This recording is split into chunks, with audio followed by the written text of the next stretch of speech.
Hello everybody. Continuing from the previous class discussion about ideal diode, we were just we had just started the discussion about ideal diode. So let us see for analytical and computation purpose. Let us see what is the idea about ideal diode. So this is the VI characteristics. You have seen in the last class that this is primarily an exponential curve, but when we are considering diode as ideal, that means it should conduct very well in the forward direction like a perfect conductor with zero resistance, and it should conduct very poorly in the reverse direction like a perfect insulator with infinite resistance. So in forward direction, like a perfect conductor with zero resistance, and in the reverse direction it is perfect, it will conduct like a perfect insulator with infinite resistance. That means as we go on increasing the voltage in the forward applied voltage in the forward direction, the current immediately rises from this origin in the positive current direction. So that will indicate it as a closed switch in the forward direction. On the contrary, in the reverse direction, as we go on increasing the reverse voltage in the negative V direction, minus V direction, the current will remain zero ideally. Because it is ideal diode, the current will remain zero because it will work as a perfect insulator of infinite resistance. So perfect conductor means high current and perfect insulator means zero current. So it will graze the current axis in the reverse direction, that is negative V direction. So this is the operation way of working of ideal diode. If we want to draw the equivalent circuit for these two cases of forward conduction and reverse conduction, it should look like this. Is the diode switch, which is this is the representation of diode as equivalent circuit, which is acting as a switch, and in the forward direction it will look like a closed switch, closed, and in the reverse direction it will act like an open switch, open. So this is the way of working of ideal diode. So this consideration is called ideal diode consideration for computation and analysis of diode related problems. Now let us look at the second approximation on this ideal diode case. What is second approximation? Second approximation means in this equivalence of diode, the concept of barrier potential or the cut-in voltage or the knee voltage is incorporated. That is, the diode for 2D approximation is like this one for reverse bias because it is open, a switch in series with a battery or DC source. The value of this DC source is 0.7 volt for silicon diode. So this is the equivalence of diode in reverse bias, and in forward bias the equivalence will be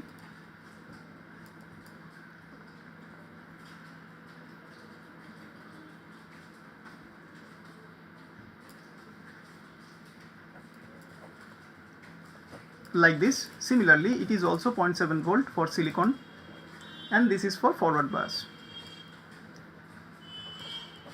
Here it is closed. So these two are nothing but the second approximation incorporated equivalent circuit of diode. The VI characteristics will be like this. in ideal case, this is diode voltage. Suppose this is VD, denoted by VD, and this is diode current ID. Now, if this is the 0.7 volt here, plus 0.7 volt, this is the barrier potential or the knee voltage or the cutting voltage. Ideally, what will happen, since the diode is ideal, as well as it is incorporated with second approximation, that is this 0.7 volt voltage inside it. So for forward bias case, the diode is conducting heavily like this one. That means it will graze the current, positive current axis. But in this case, for second approximation, it, unlike for ideal diode which is grazing from the origin, here it will start grazing from the 0.7 volt, considering the 0.7 volt into its action during forward bias. So over and above this value of 0.7 volt, the diode will conduct heavily like a perfect conductor, because it is a closed switch of zero resistance, and the current will rise sharply parallel to the current axis, positive current axis.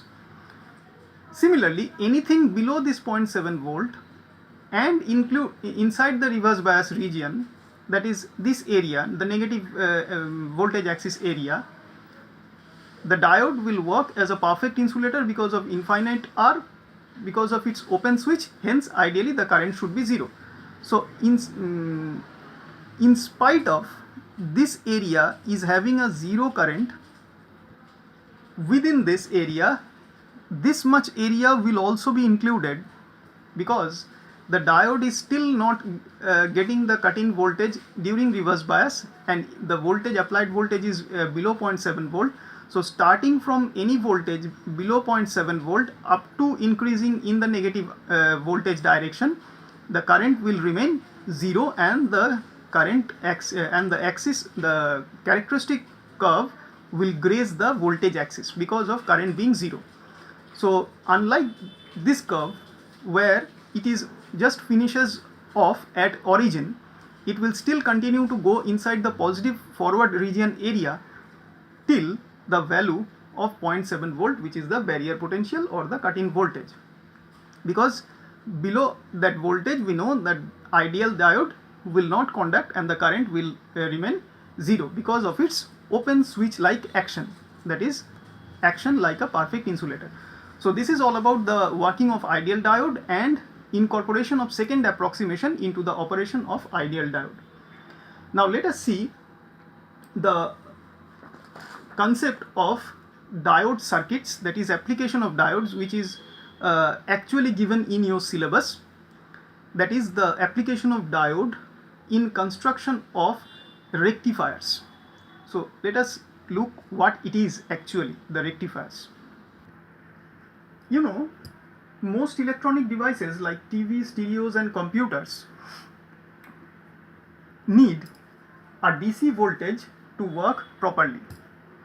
Hence, in every TV, stereo, computers, so in their power supply section of these electronic systems, there is a part where the line signal, that is the AC line voltage, is being converted to the useful DC, which is being required for some area of operation in its within its own system and external to it. That means in the power supply section area of these type of electronic systems, we need a converter which converts the AC line voltage into a DC voltage. Now within these power supply circuits, those type of parts which converts the AC line voltage into a DC value or DC voltage.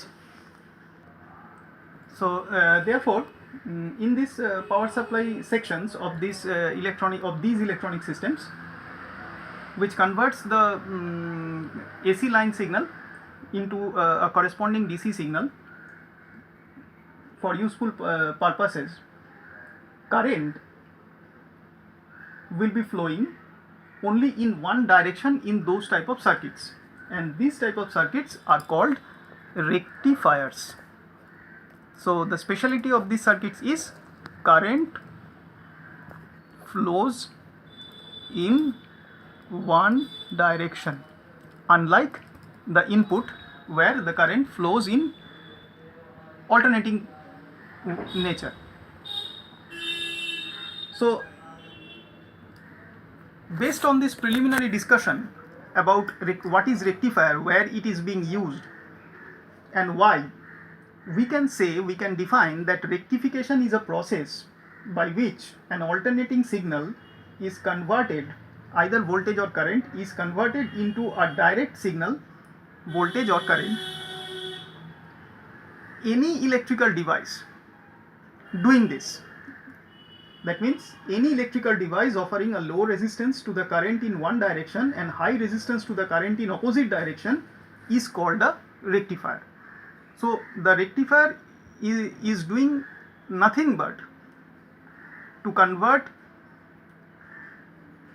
an AC signal, voltage or current, into a DC signal, voltage or current, in which the current in alternating nature at the input, or the voltage signal in the alternating nature at the input, will be converted to unidirectional nature at its output.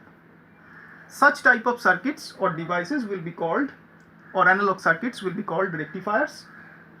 And within these rectifiers, the devices or electronic devices those are being used are called basically diodes, which offer low resistance to the current in one direction and high resistance to the current in opposite direction, and that's why at the output of these rectifiers current flows unidirectionally.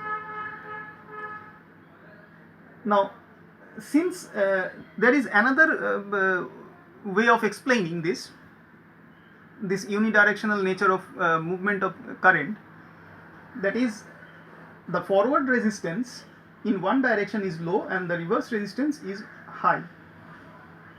For this particular device is called diode, whose application is nothing but this circuit which is called rectifier. So now let us see what are the different classification of rectifiers, but before going into that, the output of the rectifier will always be an average or DC value of the input signal. And if we consider the input signal as a sinusoid, that means it is symmetrically oscillating around the 0 dB time axis. That means we can say the DC value for an alternating sinusoid is 0, but when it is being converted by diodes or diodes as rectifiers, at its output we should get such type of signal which will be giving us maybe primarily a non-zero DC value or average value of the signal at the output. So let us see how this can be achieved, and for that we need to classify the rectifiers in two types. One is half wave, another is full wave. If we further classify the full wave rectifiers based on the half wave and full wave, this is based on the operation. This classification is based on the operation, and this full wave based on the construction. This full wave rectifiers construction or configuration, we can say, can be classified in two further ways. One is center tapped and another is bridge. So let us start with the half wave rectifier. The half wave rectifier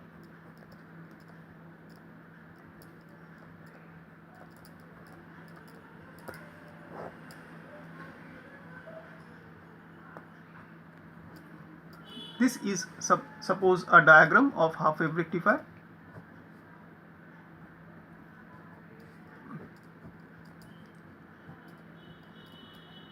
This is the diode, this is the input V in, and this is a load resistance RL. In this case, the V in source produces a sinusoidal voltage, and we are considering this diode D as an ideal diode. Now, as because it is ideal and the input is V in, that is sinusoidal, so let us first draw the sinusoidal voltage. This is the waveform of sinusoidal voltage,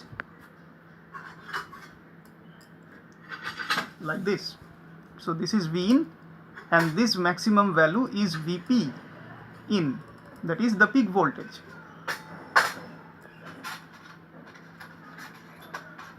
And this is the time axis t. Now, in this case, if we consider the positive half cycle, the circuit in the positive half cycle, that is this side is plus and this side is minus,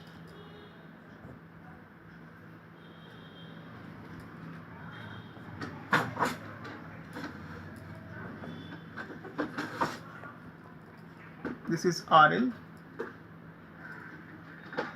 this is plus and minus.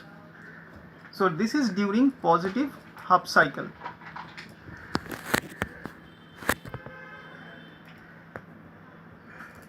What is happening? The diode is conducting heavily because it is getting forward biased and it is a closed switch, hence. So during positive half cycle of the input AC source, the diode is forward biased and it is acting as a closed switch, as we have seen a little while earlier. And across this load resistance RL, we will be getting whatever, it will be replicated at the output, whatever is there at the input. That means input, output will follow the input likewise. So if we go on drawing the characteristic curve during the forward bias, that is the positive half cycle, that is this part. So if this is the VO, suppose VO is the output voltage, VO, then VO will be like just same to the input, that is this half wave nature. It will be like this. Now during the negative half cycle, that means this side is minus and this side is plus. During the negative half cycle of input AC signal, RL, VO, this is negative half cycle. In this case, you know the diode is reverse biased because of minus at this side, and this diode like this is the P side. So P side is connected with the negative of source. That means the diode is acting as a open switch, it is reverse biased. So no current will flow in the RL, that is load resistance, and output voltage will be a 0. That means during this negative half cycle, between this area, the diode current will graze the time axis, or rather voltage.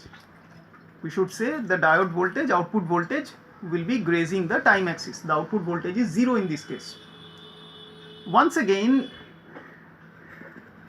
at the end of this one cycle, another positive half cycle is the second cycle is generating, and during the second positive half cycle, once again we should be getting the second half wave, and in the second negative half cycle, once again we should get a 0 output. So in this way it will go on, the output. So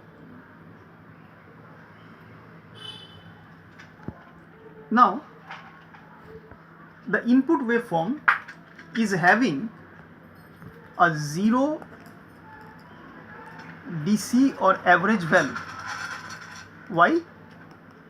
Because its symmetrical oscillating nature about this time axis, it is equally swinging in the positive direction and in the negative direction. So if we consider the positive peak and negative peak and take an average of those two values, we should get the average value will be lying on this zero axis, that is the time axis. So the input will be giving us a zero value, zero DC or average value. But in the output, since because of this half wave rectification action, this is called half wave rectified signal, this signal. Because of this action, the positive peak at the output is present, but negative peak is clipped off, that is absent based on the negative half cycle of the input signal. This part, the negative part is clipped off in the output. So because of this, this output signal will be called half wave signal, and it will produce a unidirectional load current, because only the load current will flow based on this positive replica of the input signal, and nothing will be flown in the negative part of the input signal. So it will be unidirectional load current will be flown through RL. That means it will flow in only one direction. Now, one more thing, if you have a closed loop on this output signal, it does not look like a normal DC, because a normal DC will be like this. This is time, this is the amplitude of the signal, that is the output VO, and with respect to time, the frequency is constant or zero for a DC, you know, and it will be a curve parallel to this time axis. But these two signals are not matching. So the question arises, how this can be called, this output can be called a DC signal. Now actually this output is not a pure DC, it is actually a pulsating DC. It is called a pulsating DC. That means a DC mixed with AC signal components. And in this case we are seeing that it increases to a maximum at some point during the positive half cycle and decreases to zero during the negative half cycle based comparing with the as compared to the input signal. And so this is not the kind of DC voltage we need to run an electronic equipment. So what we actually need is a constant DC voltage as we find from a battery output. To get that kind of DC voltage, likewise what we find from a battery output, we need a special type of circuit which is called filter. To filter out AC components from this pulsating DC so that pure DC as much as possible is obtained. So this is nothing but pulsating DC. Pulsating DC means it is DC mixed with AC components. So we need a filter to connect at the output of the rectifier, half wave in this case, so that we can get a pure DC as much as possible. If we use ideal diode to analyze a half wave rectifier, the troubleshooting gets easier.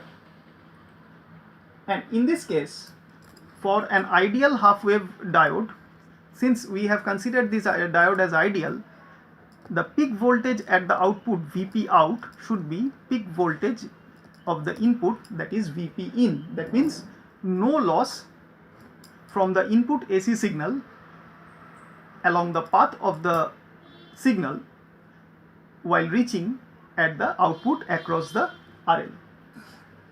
This is happening because of ideal diode of ideal nature, because of using the diode in ideal condition.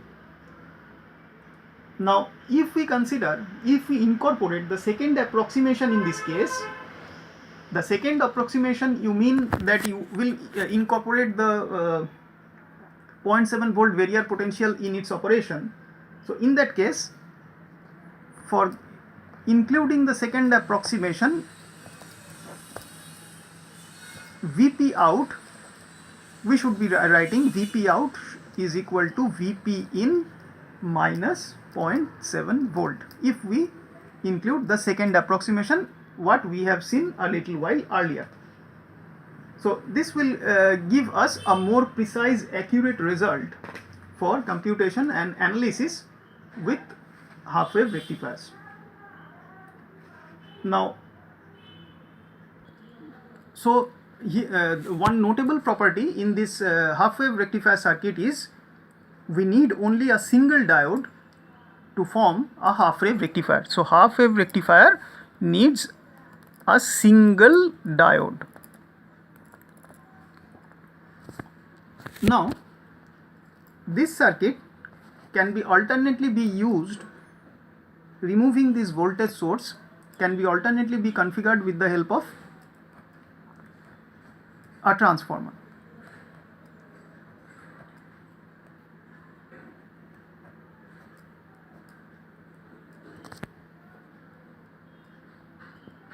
This is a transformer where AC mains is applied at the primary end.